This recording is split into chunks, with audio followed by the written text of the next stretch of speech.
my grandmother right now Yes. is going through a fun little battle on Hilton Head Island, and we have had the support of some very, very special, famous people.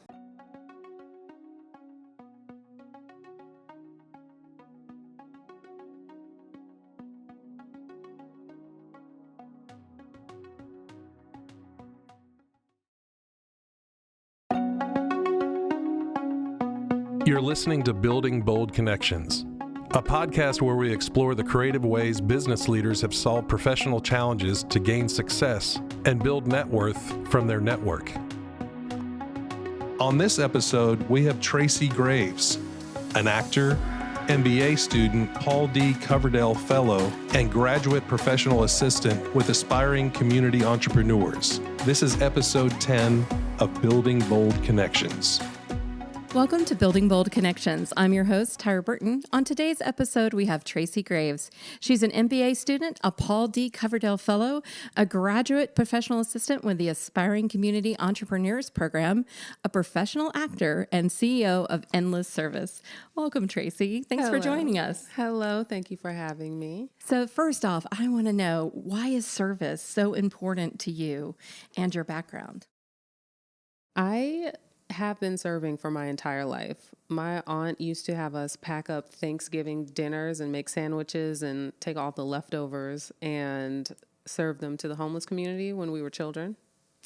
And So she got you started young. absolutely. So it's second nature to me. And also over the years, I just realized that service is something that we will all be doing for our entire lives. We will be serving something, whether we're serving God or ourselves or our families, our communities.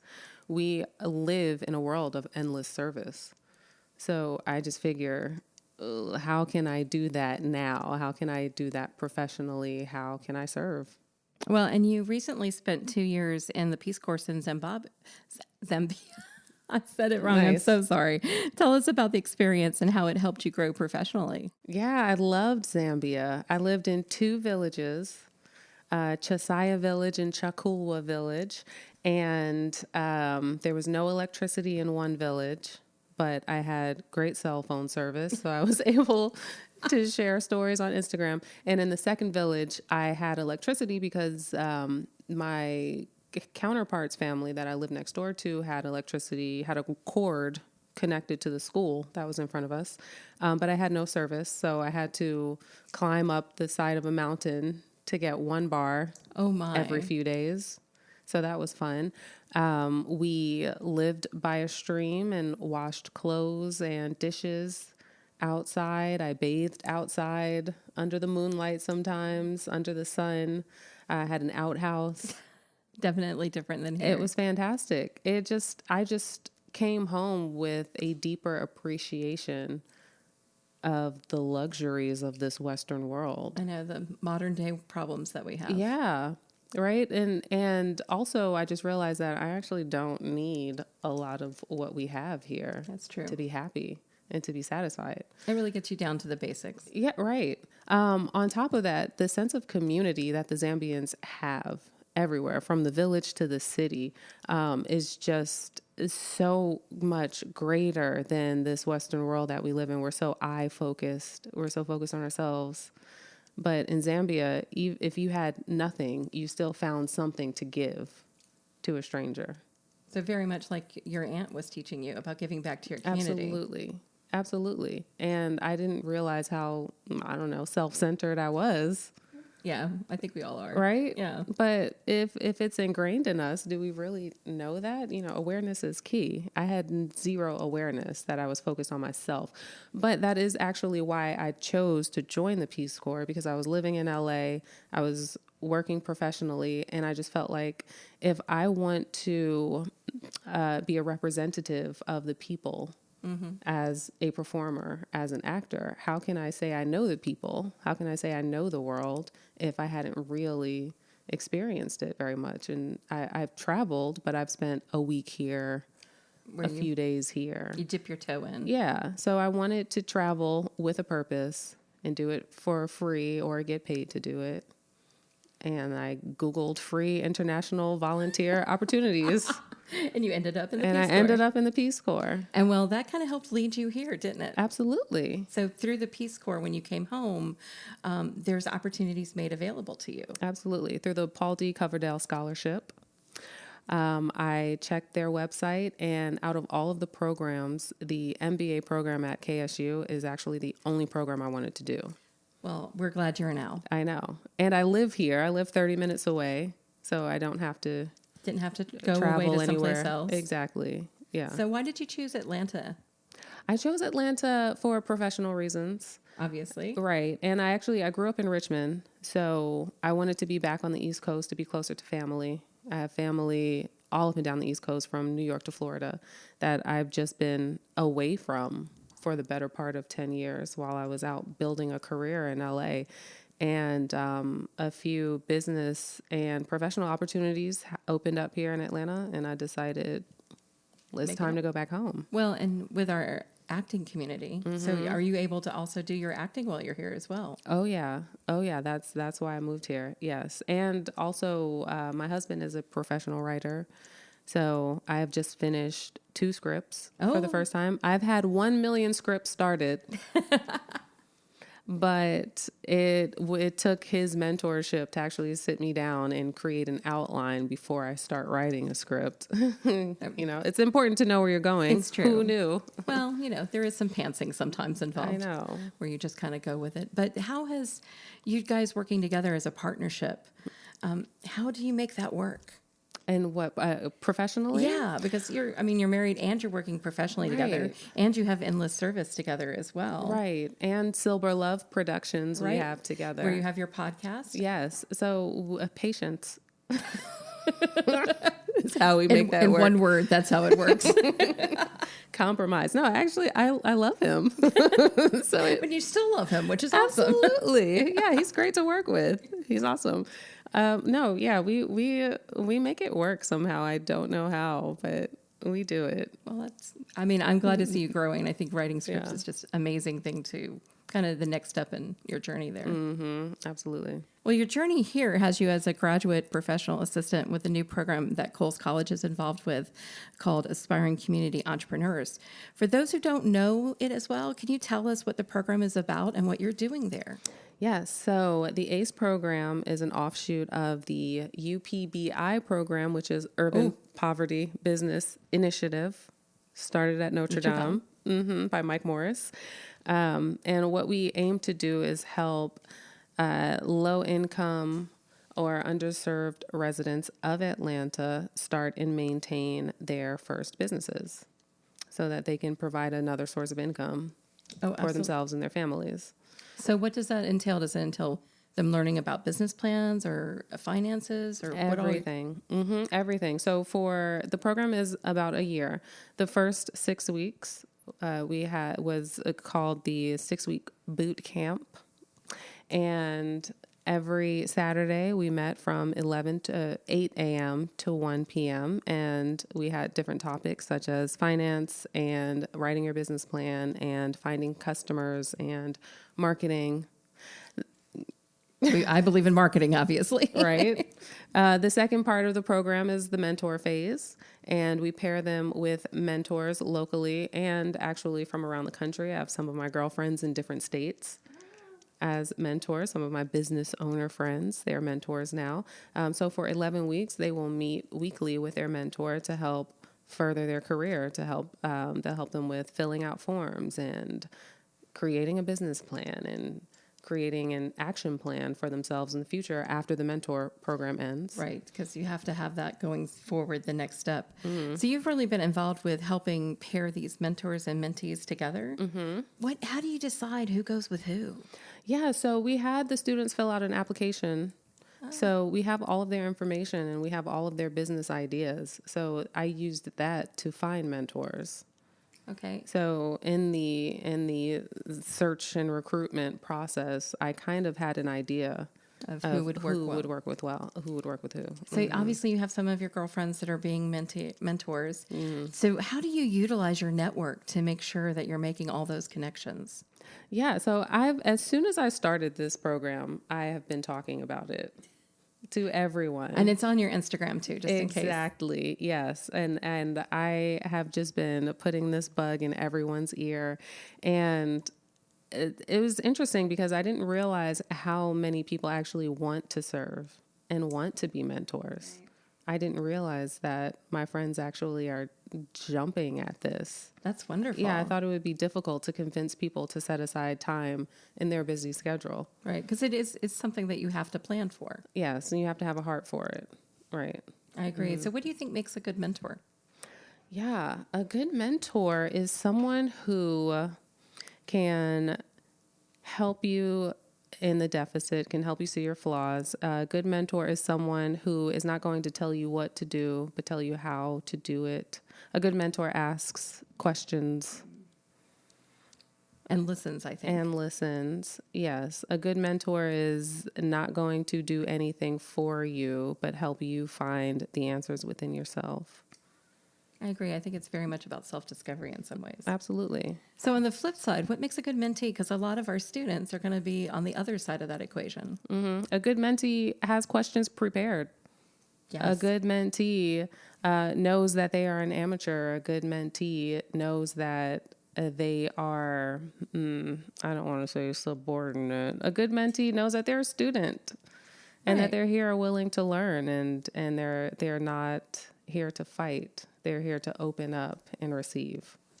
Yeah, I think being open is one of the keys there. Mm-hmm. So within ACE, let's go back to it. How have you found working with the participants in the ACE program? Oh, I love it.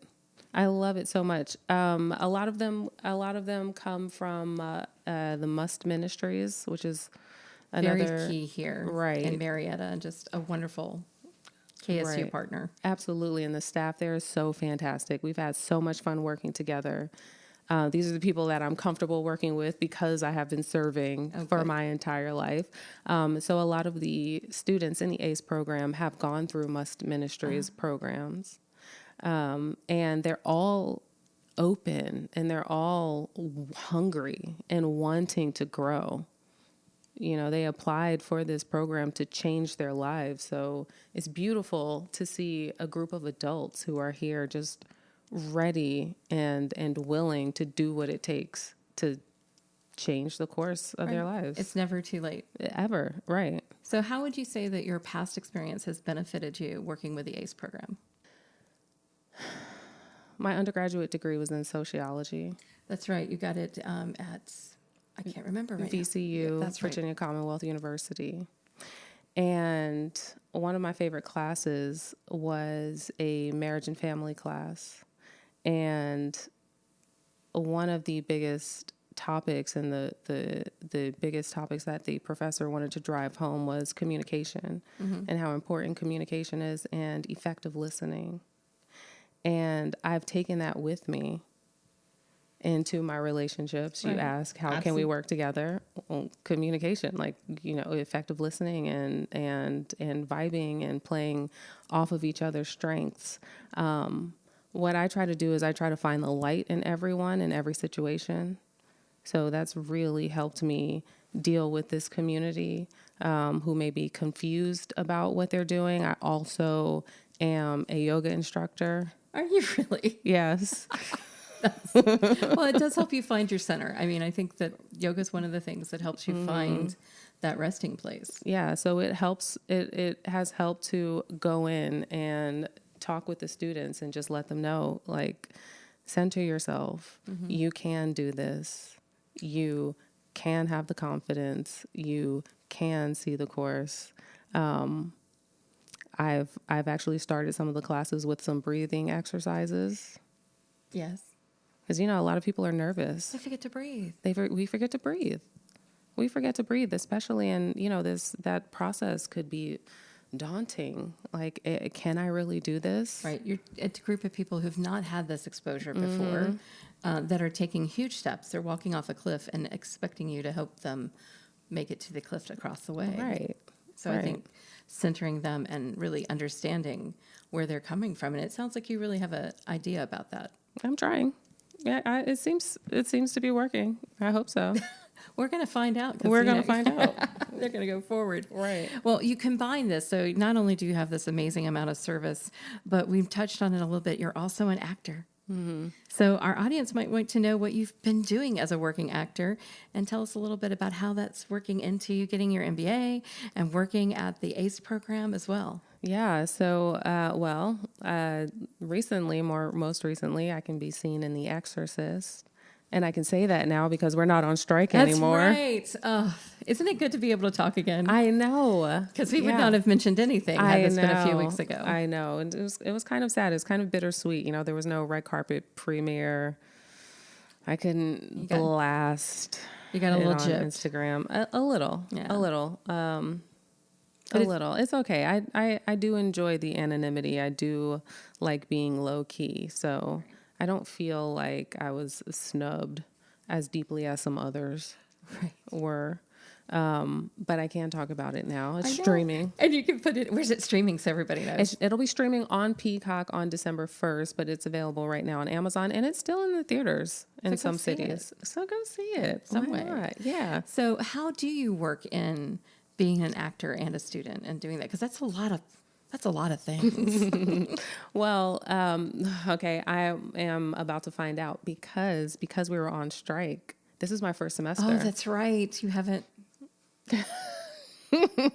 So let's check back in next summer and see how I'm doing that. We'll check on your Instagram and see how it's all going. Right. No, I mean, I just feel like it all comes down to balance. So how do we do anything? Well, a lot of us wear many hats. Right. So I'll just somehow find time to balance. We just traveled through Germany for a month. I was still able to finish a 20-page reflection journal based on this semester. I was still able to finish a group project remotely. I'm a stepmother, a writer, a yoga instructor. Do you sleep? Very well. It's because of the yoga. Exactly. Yes. So have you been able to leverage those connections from the entertainment industry to help others, whether it's with the ACE program or elsewhere? Oh, yeah, absolutely. My grandmother right now is going through a fun little battle on Hilton Head Island, and we have had the support of some very, very special, famous people, some of which came from me, most of which came from her just being awesome. Beautiful. She's like 93? She's 94. She just had her 94th birthday on November 4th. And she's fighting the good fight. Absolutely. So what did it feel like when your grandmother went viral? Things you don't expect. Things you don't expect. I did not expect that I would be meeting Tyler Perry through my grandmother. I thought I would be introducing her to some of these people, but you would be meeting him as an actor. Right. No. It's so fantastic. My late grandfather was a politician and an assemblyman in Brooklyn. Oh, that's wonderful. Right. So we've always experienced her as the wife of. Oh. So now it's so incredible. Moment. Exactly. To see her work a room, to see her go shake hands and kiss babies and give speeches and press conferences. Like, this is what she was built for, and this is what she's almost been waiting for. This is what she's been training for. Right. No, It sounds like she was just waiting for the moment. Yeah, exactly. Who knew? We never knew it would happen. Well, and I wish her luck. Yeah, absolutely. Thank you. So how, again, that's your family doing service. So as you go forward now, how do you see yourself using those connections to continue you being involved with service after KSU? Right. So it's my goal to be the director of her nonprofit called the Josephine Wright Foundation. We intend to serve through education and equity through land ownership and helping other families fight the good fight that she's fighting. We will also be holding fundraisers to raise funds for back to school supplies and school fees for children in Zambia, starting with the villages. Keeping with your connections there. Absolutely. Absolutely. It costs about $50 to send a child to school in Zambia. We can get that. I can collect that in this room right now. Absolutely. And we can send 10 kids to school. Yeah. So that's what we'll be doing with that program. That's what I'll be doing. So high impact. But I think it's interesting that you put together a plan to say, I want to do this to your grandmother. You didn't just assume. Right. No. And, I always knew that I wanted to start my own nonprofit foundation. I just didn't. I was just patient, I guess, just almost like her. I get that from her. We were just waiting. I just knew that the world would converge. Right. The universe would come together in our favor. And one of my inspirations is Rihanna's foundation, which is called the Clara Lionel Foundation, named after her grandparents. So this is kismet right here that I'll be running my grandmother's foundation named after her. I know, which I think is beautiful. I mean, that when you have a history of service throughout your family, it really enforces that idea of community. How do you see community here at KSU? Oh my God, the community here at KSU is so strong. And because I work here as well, I worked on campus when I got my undergrad, and it was just a lot more competitive. I felt like the hierarchy was clearer there and then. Maybe it's because I was younger. I don't know. But I just feel like I have not worked in such a collaborative environment. And I don't feel like personally I've had as much support throughout the ranks. Gotcha. Dean Cherami is amazing. Yes, she is. I love her. I said, oh my God, I'm so excited to meet you. And she was like, what are you talking about? Relax. I'm like, no, but I've never met any deans before. Yeah. So it's like, I just feel like I could reach out to her right now and have her ear and have her support. And I've never felt that before. That's beautiful. I think we really have a nest. We talk about our owls coming home to the nest, and it really has a lot of truth to it. Absolutely. So you're CEO of Endless Service, which I love the name. Thank you. And we know where you get it from because you're obviously a servant leader. Absolutely. But what do you do as being that entrepreneur starting that company? What all is it involved with? Right. So Endless Service, I am serving through art. I'm serving through yoga and serving through written scripts and performing arts. So I am a private yoga instructor. I do private classes. Like I said, I finished the first 2 scripts. The second script is based on my grandmother's story. Aww. And we can't really speak about the funding process right now, but we might be receiving funds through a reparations program.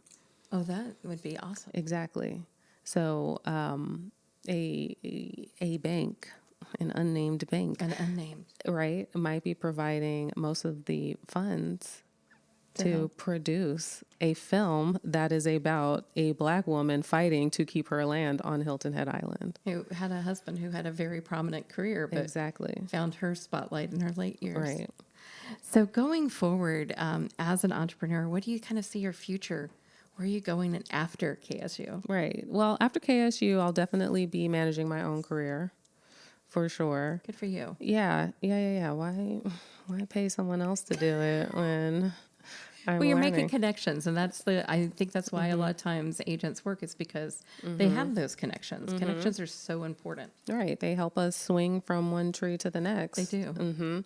I'll definitely be managing my own career, managing the Josephine Wright Foundation, and also managing the careers of others around me. I work with a ton of kids. I also do private acting coaching with a few kids in Atlanta, and I've noticed that parents need help because they don't know what to do with these little bundles of energy that they have. And I'm like, I can help with that. Like, I can help you learn how to do that. Because if they don't do it, I mean, right.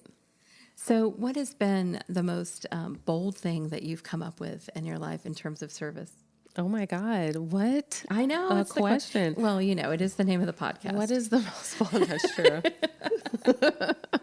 What is the most, say that again. What's the boldest thing you've done in terms of service? The boldest thing I've done in terms of service would probably be to move to Southern Africa and let go of the world that I know to embrace a new one completely. Yeah. I've done a 10-day silent retreat in California. It's called Vipassana meditation. 10 days of silence. Yeah. So when you go there on the first day, they ask you to release any religious or spiritual practices that you have, any rituals, let them all go, give yourself over to this process for 10 days and then pick everything else back up. So I took that with me to Zambia. And I said, okay. I'm just going to release my attachment to everything in this Western American world and give myself over fully to this life here in service of the people and in an attempt to learn from the people, because, Right. you know, we're not just there to No. help and serve. We're there to learn. You and always to learn grow. when you are serving others. Right. Right. So that's, I would say that's probably the boldest thing. I think that's pretty bold. I think the Yeah. whole idea of putting your preconceptions and background aside, that's a big lesson. Right. It Right. obviously served you well. Right. Absolutely. I recommend everyone do it. Maybe not for 2 years. Maybe. And I would do it again. Would you? I would, absolutely. Not for 2 years though. No, I'd probably go for a few months. It's a long time to be away from family. It is. And you're very, It is. to me, you seem very family focused. I am. Yeah, I love my family. I'm on the phone with them every day. It drives my husband crazy. I think that's awesome. Yeah. And yeah, I also feel like there was a lot of downtime in those 2 years as well. A lot of peace. There was a lot of peace. There was a lot of time for reflection. So that's another reason why I feel like everyone should go away and serve, just to connect with your inner self and your core and kind of reset and recalibrate to come back to this world and do it better. I like that. Well, I thank you so much for being on Building Bold Connections, and I hope everybody learned more about what it is to be a servant leader. Thank you very much. Thank you for having me. Thank you. Thank you for listening to Building Bold Connections. This has been a Coles College and Joel A. Katz Music and Entertainment Business Program production.